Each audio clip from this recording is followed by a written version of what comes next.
लाल की जय। श्री गर्ग संहिता अश्वमेध खंड चल रहा है और आज है 27वां अध्याय। यादवों द्वारा समुद्र पर बाणमय सेतु का निर्माण। श्री गर्ग जी कहते हैं, महाराज, तत्पश्चात यादवराज अनिरुद्ध ने उद्धव जी को बुलाकर गंभीर वाणी में पूछा, साधु शिरोमणि, पांचजन्य द्वीप कितनी दूर है जिसमें उस दैत्य ने मेरा घोड़ा ले जाकर रखा है? उनका यह प्रश्न सुनकर श्री कृष्ण के मंत्री सुहृद और सखा उद्धव मन ही मन श्री कृष्ण चरणारविंदों का चिंतन करके यदुकुल नंदन अनिरुद्ध से बोले, भगवान सर्वज्ञ प्रभु लोकेश, मैं आपकी बात का गौरव रखने के लिए मार्ग में जैसा सुना है वैसा बता रहा हूँ। नृपेश्वर 30 योजन विस्तृत सागर के उस पार दक्षिण दिशा में पांचजन्य नामक उपद्वीप है। उद्धव की बात सुनकर बलवान, धैर्यशाली तथा धनुर्धरों में श्रेष्ठ अनिरुद्ध रोष और उत्साह से भरकर श्रेष्ठ यादव वीरों से बोले। अनिरुद्ध ने कहा, श्रेष्ठतम वीर यादवों, मैं समुद्र के पार जाऊंगा, इसलिए तुम लोग शीघ्र ही बाणों द्वारा समुद्र के ऊपर सेतु का निर्माण करो। उनकी यह बात सुनकर युद्ध कुशल यादव परस्पर हंसते हुए समुद्र के ऊपर बाणों की वर्षा करने लगे। तब समस्त जलचर जंतु तीखे बाणों से घायल हो चीत्कार करते हुए चारों दिशाओं में भाग चले। देवर्षि नारद आकाश में खड़े होकर यह सब कौतुक देख रहे थे। वे बड़े जोर से बोले, तुम लोगों में से किसी के बाण अभी समुद्र के पार तक नहीं पहुँचे हैं। नरेश्वर उस समय नारद जी की बात सुनकर अक्रूर, हृदीक, युयुधान, सात्यकी, उद्धव, बलवान, कृतवर्मा और शारण आदि वीरों तथा हेमांगद, इंद्रनील और अनुशाल्व आदि भूपालों का घमंड चूर चूर हो गया। तब बलवान अनिरुद्ध ने श्री कृष्ण चरणारविंदों का चिंतन करके सारंग धनुष के तुल्य कोदंड लेकर उसके द्वारा दिव्य बाण छोड़े। उन बाणों को देखकर देवर्षि बोले, अनिरुद्ध के बाण समुद्र के पार जाकर उसकी तटवर्ती भूमि में प्रविष्ट हो गए हैं। राजन, देवर्षि का यह वचन सुनकर शांब और दीप्तिमान आदि यादवों ने भी बाण छोड़े। उनके भी वे बाण समुद्र के उस पार पहुंच गए। महाराज, यूं करोड़ों बाण घुसते चले गए। यह देख समस्त धनुर्धर आश्चर्यचकित हो गए। इस प्रकार सब यादवों ने जल के ऊपर आकाश में 30 योजन लंबा और 1 योजन चौड़ा पुल तैयार कर दिया। 4 पहर में इतना बड़ा पुल बांधकर अनिरुद्ध आदि यादव रात्रि के समय अपने शिविरों में गए। अतः परमात्मा श्री कृष्ण के शूरवीर पुत्र पौत्रों के, जो श्री कृष्ण के ही प्रतिबिंब थे, बल का मैं क्या वर्णन करूं। बोलो वृंदावन बिहारी लाल की जय। 28वां अध्याय, यादवों का पांचजन्य उपद्वीप में जाना। दैत्यों की परस्पर मंत्रणा। मयासुर का बलबल को घोड़ा लौटा देने के लिए सलाह देना, परंतु बलबल का युद्ध के निश्चय पर ही अडिग रहना। श्री गर्ग जी कहते हैं, नृपेंद्र, प्रातःकाल शौचादि कर्म करके यदुनंदन अनिरुद्ध यादवों के साथ उसी प्रकार सागर के उस पार गए जैसे पूर्व काल में कपियों के साथ श्री रामचंद्र जी गए थे। वहां जाकर उन अनिरुद्ध आदि यादवों ने पांचजन्य उपद्वीप देखा, जिसका विस्तार 100 योजन था। राजेंद्र, उस उपद्वीप में आसुरीपुरी शोभा पाती थी, जो 20 योजन तक फैली हुई थी। उसमें दैत्यों के समुदाय निवास करते थे। पुन्नाग, नागकेसर, चंपा, तिलक, देवदारू, अशोक, पाटल, आम, मंदार, कोविदार, निम्ब, जम्बू, कदम्ब, प्रियाल, पनस, शाल, ताल, तमाल, मल्लिका, जाति, जूही, नीप, मौलश्री, चंपक तथा मदन नाम वाले वृक्ष एवं पुष्प उस रमणीय नगरी की शोभा बढ़ाते थे। उसमें रत्नों के महल बने हुए थे। यादवों का आगमन सुनकर दुष्ट बलबल ने महात्मा यादवों की सेना की गणना करने के लिए मायावी मय को भेजा। उसने तोते का रूप धारण करके वहां जाकर सब यादवों को देखा और लौटकर अत्यंत विस्मित हो पुरी के भीतर बलबल से कहा, मैं बोला, दैत्यराज, बलवान वृषनिवंशी योद्धाओं की गणना कौन कर सकता है। जहाँ वे प्रद्युम्न पुत्र अनिरुद्ध लाख लाख करोड़ सैनिकों के साथ सुशोभित हैं। समस्त यादव समुद्र के ऊपर बाणों से सेतु का निर्माण करके तुम्हारे ऊपर चढ़ आए हैं। राजन देखो, उनकी सेना देवताओं को भी विस्मय में डालने वाली है। दैत्यराज, मैं बूढ़ा हो गया, परंतु आज तक सागर के ऊपर बाणों का बना हुआ पुल ना तो देखा था और ना सुना ही था। आज तुम्हारे सामने ही यह देखने को मिला है। रघुकुल शिरोमणि श्री राम ने पूर्व काल में लंका के निकट जो सेतु निर्माण किया था, वह पत्थरों और वृक्षों से बनाया गया था और उनके नाम के प्रताप से पानी के ऊपर प्रस्तर ठहर सके थे। वह सारा सेतु मैंने प्रत्यक्ष देखा था, परंतु आज जो देखा है वह तो बहुत ही अद्भुत है। राजन, पूर्व काल में श्री कृष्ण ने कंस आदि तथा शकुनी आदि दैत्यों को युद्ध में मारा था और समस्त राजाओं को परास्त कर दिया था। श्री कृष्ण तो साक्षात भगवान हैं। पूर्व काल में ब्रह्मा जी के प्रार्थना करने पर वे अपने भक्तों की रक्षा के लिए गोलोक से भूमि पर पधारे हैं।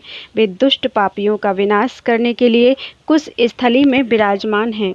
इसीलिए अनिरुद्ध आदि महाबली समस्त श्रेष्ठ यादव भीषण वक तथा अन्य नरेशों को परास्त करके यहाँ आए हैं। श्री कृष्ण के पुत्र पौत्र तथा जाति भाई श्रेष्ठ यादव आकाश को भी जीतने का हौसला रखते हैं, फिर भूतल पर विजय पाने की तो बात ही क्या है। अतः बलबल, तुम मरने से बचे हुए दैत्यों की भलाई और अपने कुल की कुशलता के लिए अनिरुद्ध को घोड़ा लौटा दो। देवद्रोही दैत्यों को सुख मिले, इस उद्देश्य से अनिरुद्ध को घोड़ा देकर श्री कृष्ण चंद्र का भजन करते हुए तपस्या से प्राप्त हुए अपने राज्य को भोगो। इस प्रकार शुभ वचनों से समझाए जाने पर भी बलबल श्री कृष्ण से विमुख हो लंबी सांस खींचकर मय से रोषपूर्वक बोला। बलबल ने कहा, दैत्य, तुम बिना युद्ध के ही कैसे भयभीत हो रहे हो और मेरे सामने ऐसी बात बोल रहे हो जो सूरवीरों के लिए हास्यजनक है। तुम बुढ़ापे के कारण बुद्धि और बल दोनों से हीन हो गए हो, इसलिए इस समय मैं तुम्हारी बात नहीं मान सकता। यद्यपि श्री कृष्ण साक्षात भगवान हैं और ये यादव श्री कृष्ण के ही वंशज हैं, तथापि मैं शिव जी का भक्त हूँ। मेरे सामने ये क्या पुरुषार्थ करेंगे? इसलिए तुम भय न करो। तुम्हारी मायाएं कहाँ चली गईं? मैं तो तुम्हारे सहारे ही युद्ध करने जा रहा था। अनिरुद्ध बड़े शूरवीर हैं, तो क्या हम लोग शौर्य से संपन्न नहीं हैं? मेरे रहते इस भूमंडल में यादवों का यह बड़ा भारी गर्व क्या है? मेरे धनुष से छूटे हुए शायकों द्वारा अनिरुद्ध अपनी वीरता के गर्व का फल प्राप्त करें। दैत्य प्रवर, आज रणभूमि में मेरे तीखे बाण मानी अनिरुद्ध को उसके कवच छिन्न भिन्न करके रक्त से लथपथ कर देंगे। आज योगिनियों के झुंड मनुष्यों की खोपड़ियों से जी भरकर रक्तपान करेंगे। बैरियों के कच्चे मांस को चबाकर आज महाकाली संतुष्ट हो जाएं। अपने महान कोदंड से करोड़ों भल्लों की वर्षा करते हुए मुझ वीर के बाहुबल को समस्त सुभट प्रत्यक्ष देखें। बलबल की यह बात सुनकर महाबुद्धिमान मायावी मय श्री कृष्ण के महात्म्य को जानने के कारण उस मदान्ध दैत्य से इस प्रकार बोला। मैंने कहा, जब तुम रणक्षेत्र में श्री कृष्ण के पुत्रों एवं यादवों को जीत लोगे, तब तुम्हें परास्त करने के लिए श्री कृष्ण अथवा बलराम यहाँ पदार्पण करेंगे। मैं की बात सच्ची और हितकारक थी, तो भी कालपाश से बंधे हुए उस महादैत्य ने उसे सुनकर भी स्वीकार नहीं किया। उल्टे वह रोष से जल उठा। बलबल ने कहा, बलराम और श्री कृष्ण मेरे शत्रु हैं। समस्त वृषनिवंशी यादव मेरे बैरी हैं। जिन्होंने मेरे मित्रों को मारा है, मैं उन सब को मौत के घाट उतार दूंगा। यहाँ यादवों का वध करके पीछे मैं भी यज्ञ करूंगा और उस यज्ञ के दिग्विजय प्रसंग में मैं द्वारिकापुरी पर विजय पाऊंगा। मैं बोला, दैत्यराज, घमंड ना करो। यह काल रूपी घोड़ा तुम्हारे नगर में आया है। अब तक मरने से जो बच गए हैं, उन महान असुरों को मरवा डालने के लिए ही इसका यहाँ पदार्पण हुआ है। असुरेश्वर अनिरुद्ध के समस्त बाण इसी क्षण तुम्हारी पुरी को छिन्न भिन्न तथा सूरवीरों से हीन कर डालेंगे, इसमें संशय नहीं है। जिन्होंने हिरण्याक्ष आदि दैत्यों तथा रावण आदि निशाचरों को काल के गाल में भेजा था, वे ही श्री कृष्ण यदुकुल में अवतीर्ण हुए हैं, ऐसा मैंने सुना है। बलबल इस छोटे से राज्य के अभिमान में आकर तुम उन्हें नहीं जानते हो। मेरे कहने से घोड़ा अनिरुद्ध को दे दो, यह हमारे लिए युद्ध का समय नहीं है। बलबल बोला, मैं तुम्हारी बात समझता हूँ, तुम यादवों के साथ युद्ध नहीं करोगे। इसीलिए पूर्व काल में जैसे रावण का भाई विभीषण श्री राम के पास चला गया था, उसी प्रकार तुम भी अनिरुद्ध के पास चले जाओ। श्री गर्ग जी कहते हैं, राजन, बलबल की यह बात सुनकर मायावियों में श्रेष्ठ मय ने वहां अपने मानसिक दुख को दूर करने के लिए इस प्रकार विचार किया। पूर्व काल में वैरभाव से भगवत चिंतन करने के कारण बहुत से निशाचर और दैत्य वैकुंठ धाम को जा पहुँचे। अतः जो भी उस भाव को अपने हृदय में स्थान देता है, उसकी अवश्य उत्तम गति होती है। ऐसा विचार करके मयासुर ने सहसा उस महान असुर से कहा।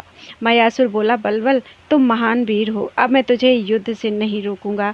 तुम रणभूमि में जाकर युद्ध करो और अपने सहायकों से यादवों को मार डालो। अब मैं भी तुम्हारे कहने से संग्राम भूमि में जाकर युद्ध ही करूंगा। ऐसा कहकर बलबल को हर्ष प्रदान करता हुआ मयासुर मौन हो गया। राजन, तब ऊर्ध्वकेश, नद, सिंह और कुशाम्ब आदि 4 मंत्रियों ने अत्यंत कुपित होकर बलबल से कहा। मंत्री बोले, दैत्यराज, पहले हम लोग समस्त श्रेष्ठ यादवों का वध करने के लिए युद्ध के मुहाने पर जाएंगे, क्योंकि हमें बहुत दिनों से संग्राम करने का अवसर नहीं मिला है। राजेंद्र, चिंता मत करो, हम लोग मैं दैत्य के साथ रहकर कोटि कोटि मनुष्यों को क्षण भर में मार गिराएंगे। श्री गर्ग जी कहते हैं, नृपश्रेष्ठ, उन मंत्रियों का भाषण सुनकर बलबल को बड़ी प्रसन्नता हुई। उस रणकोविद दैत्य ने उन्हें युद्ध करने के लिए आज्ञा दे दी। बोलो वृंदावन बिहारी लाल की जय। 29वां अध्याय, यादवों और असुरों का घोर संग्राम तथा ऊर्ध्वकेश एवं अनिरुद्ध का द्वंद्व युद्ध। श्री गर्ग जी कहते हैं, राजेंद्र, तदनंतर ऊर्ध्वकेश आदि 4 मंत्री कवच बांधकर करोड़ों दैत्यों की सेना के साथ युद्ध के लिए नगर से बाहर निकले। नरेश्वर, वे सब के सब धनुर्धर तथा विद्याधरों के समान शौर्य संपन्न थे। लोहे का कवच बांधकर खड्ग, शूल, गदा, परिघ, मुगदर, एकअग्नि, दशअग्नि, शतअग्नि, भुशुंडी, भाले, भिंदीपाल, चक्र, शायक, शक्ति आदि संपूर्ण अस्त्र शस्त्रों से सुसज्जित थे। हाथी, घोड़े, रथ, नीलगाय, गाय, भैंस, मृग, ऊंट, गधे, सूअर, भेड़िए, सिंह, सियार, बड़े बड़े गीध, शंख, चील, मगर और तिमिंगल, इन वाहनों पर चढ़कर वे रणकर्कश दैत्य युद्ध के मैदान में उतरे।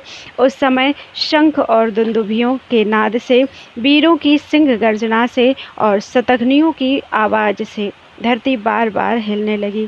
असुरों की ऐसी भयंकर सेना देखकर महेंद्र, कुबेर आदि सब देवता भयभीत हो गए, जिन्होंने अनेक बार भूतल पर विजय पाई थी। वे बलवान यादव भी दैत्यों की सेना देखकर मन ही मन विषाद का अनुभव करने लगे।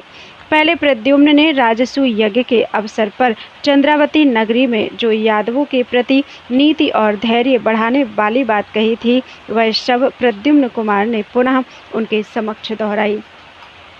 श्री गर्ग जी कहते हैं, राजन, यह सुनकर यादवों ने तुरंत अस्त्र शस्त्र उठा लिए। उन्होंने जीते जाने और मांगने की अपेक्षा मौत को श्रेष्ठ माना। फिर तो दैत्यों का यादवों के साथ उस पांचजन्य नामक उपद्वीप में घोर युद्ध होने लगा। ठीक उसी तरह जैसे पहले लंका में निशाचरों का वानरों के साथ युद्ध हुआ था। वहाँ युद्ध में रथियों के साथ रथी, पैदलों के साथ पैदल, घोड़ों के साथ घोड़े और हाथियों के साथ हाथी आपस में जूझने लगे। राजन, उस महासमर में कितने ही मत वाले हाथियों ने अपने सुंड दंड से रथों को चकनाचूर कर दिया तथा घोड़ों और पैदल वीरों को मार गिराया। घोड़ों और सारथियों सहित रथों को शूण में लपेटकर वे धरती पर गिरा देते और फिर बलपूर्वक उठाकर आकाश में फेंक देते थे।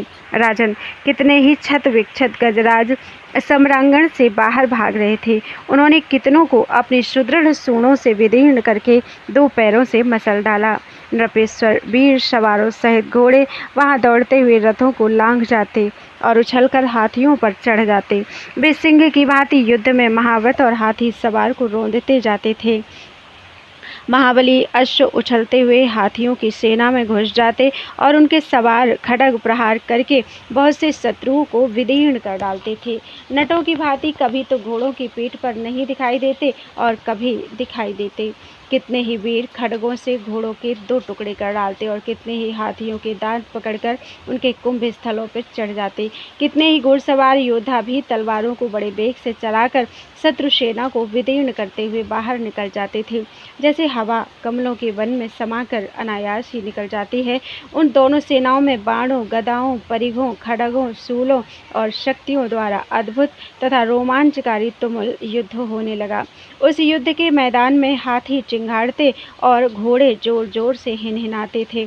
बहुत से पैदल वीर हाय हाय करते और रथों की नेमियां पहियों के ऊपरी भाग घरघराहट पैदा करती थीं।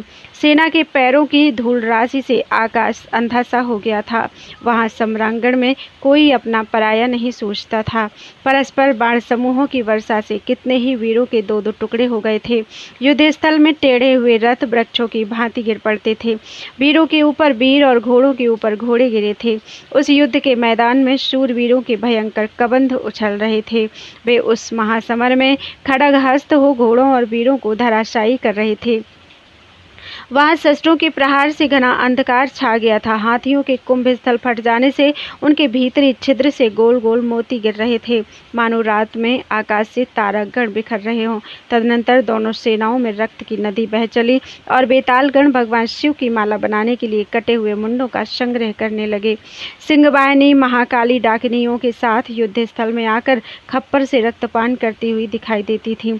डाकिनियां भी वहां अपने बच्चों को गरम गरम रक्त पिलाती और मत रो, चुप रहो ऐसे कहती हुई उनके नेत्र पहुँचती थीं।